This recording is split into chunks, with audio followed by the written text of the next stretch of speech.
नमस्कार. रंगपंचमीच्या आपल्याला खूप साऱ्या रंगबिरंगी खूप शुभेच्छा बोलक्या कवितांतर्फे.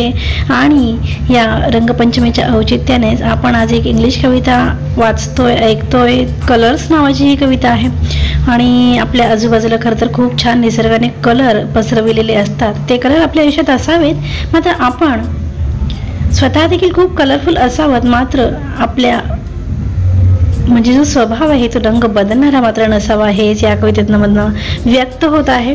ह्युमन बिंग विषयी ही कविता आहे. नक्कीच ऐकूयात. Colours. How many colours are there in our surrounding and in the beautiful nature, but the nature keeps the beautiful colours permanently. But on earth there is only one animal who changes its colors frequently.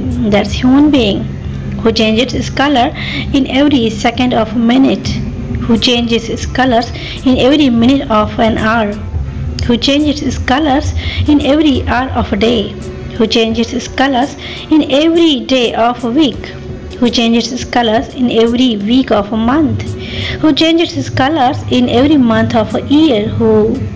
Who guess who is that? Right, that is a human being. They don't go for being human, they just go for being most colorful. So don't be so colorful in nature.